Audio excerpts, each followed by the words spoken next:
We're going to have a short reflection this morning. As you are well aware, I've been asking you, if you want to ask any questions whatsoever, to put them in the box over there, and I will seek to answer them honestly, whatever they are. Any topic, any subject, any scripture. And my message later on will be a little bit shorter, I think. And so we'll just spend a few minutes looking at this question that was put in the box over there. It is the commonly held belief in society that sex outside of marriage is okay, but wrong if you are married.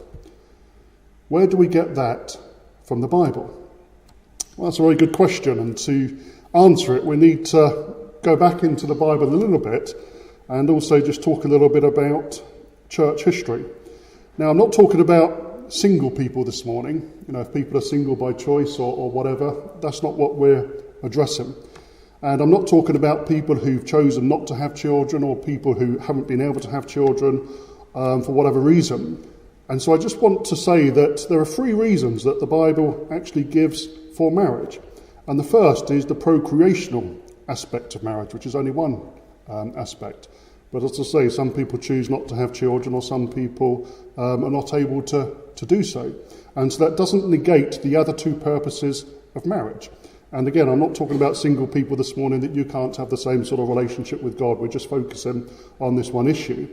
But there's also such a thing called the relational purpose of marriage and the healing purpose of marriage. Now, the procreational aspects of marriage is only one aspect, but the relational purpose of marriage comes from a text in Genesis where it says that a man shall leave his father and mother and cleave to his wife, and they become one flesh. And then we see, according to the whole teaching of the scripture, that marriage is a mutually exclusive, lifelong, one-flesh union between a man and a woman, characterised by a word called troth. Now, troth is an Old English word for fidelity, truth, trust, love, and commitment. And troth holds the union of flesh together. That it's the mutual bond that makes a marriage, that two people are in troth to one another.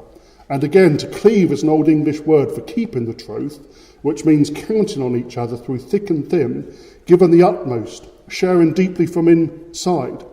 So in a sense, marriage is the ultimate human connection, which ideally is a lifelong commitment in which two people commit themselves fully and truthfully to each other in a lifelong journey of deep sharing, mutual respect and growing intimacy.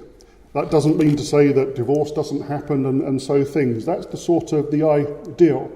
Now, to answer this question, is the commonly held belief in society that sex outside of marriage is okay. Now, sex can be wonderfully physically fulfilling, it can be pleasurable, it can be exciting in the short term, emotionally and physically, with any partner that somebody finds attractive.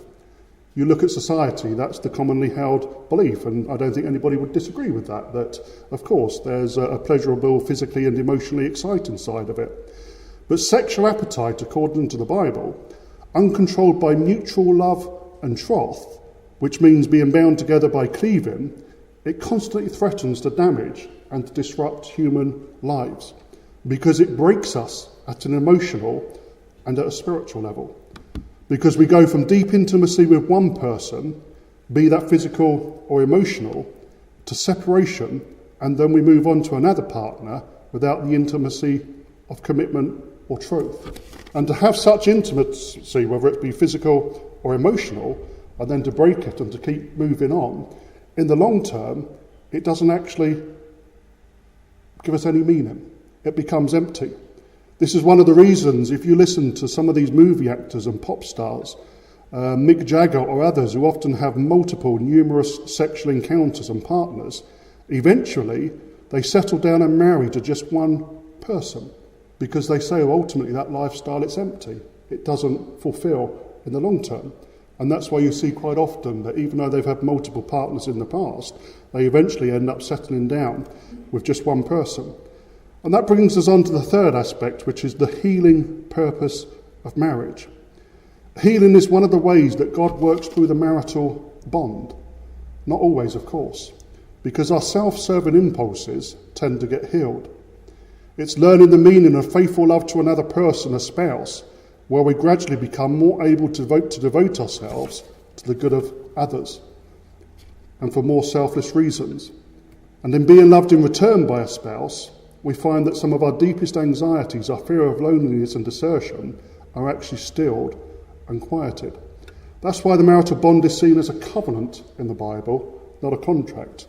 It's a covenant between two people to journey together to be able to help each other on a relational basis and on a healing basis through the journey of life.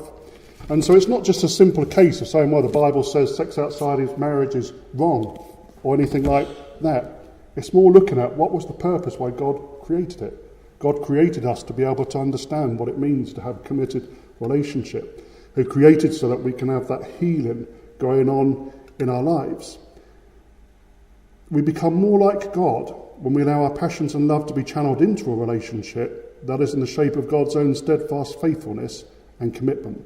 And as I say, that doesn't mean divorce does not happen.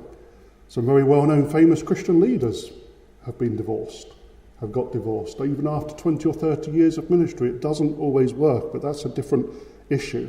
We're just talking about this question this morning. But let me say this. Why is marriage like it is? Let's just go back a little bit, and I'll be finishing just with these points. In Judaism and in early Christianity, marriage was purely a family affair.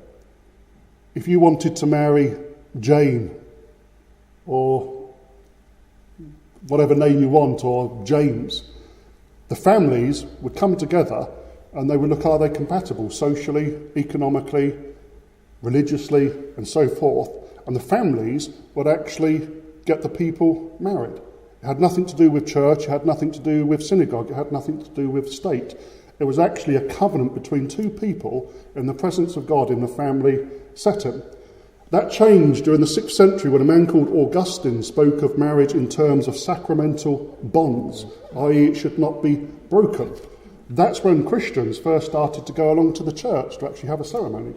So for the first 4 or 5 centuries of the Christianity, we didn't actually have ceremonies in church. But through Augustine, we started to come along to church. And then in the 11th and 12th century, the church in Western Europe obtained complete jurisdiction over marriage, including the civil aspect, and it became a sacrament that could not be broken.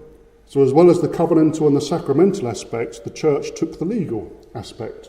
But then in Protestant countries after the Reformation, there was a reaction against the sacramental aspect of marriage, and marriage legislation reverted to the state. So the Protestant reformers said, we don't want to be responsible for legally marrying people. That's the state's job. We will do the covenant side of it in church, but the state has to do the legal side of it. That's why you've seen in increasing years, especially just recently, that as church and state get further and further apart, and the state forgets the original purpose of marriage and the original Christian origins, that's why now they don't look to see what the Word of God says about it. That's why you can have same-sex marriage. That's why you can have all of these other types of marriage, because now the state defines what marriage is, and the church is just sidelined on it. So just to close, to answer that question is basically, God always wants what is best for us. He loves us. And so therefore, it's not a case of God being the great spoil sport, saying, well, you're going to enjoy this, so I'm going to say, no, you can't do it. It's God actually saying, this is what is best for you. This truth, this cleaving, is the best that will enable you to understand what it means to be in relationship with another human being and also God. And it will understand what it means to cleave. And as I say, that's not to say that people who've been divorced or separated, that's not mean to say they failed at that. That happens sometimes. You know, even the scripture acknowledges that, but that's a whole separate issue. So hopefully that answers that question in a very short terms of why the Bible teaches that sex outside of marriage is wrong, because ultimately it damages us. It doesn't actually heal us or help us, even though it may have its benefits in the short term.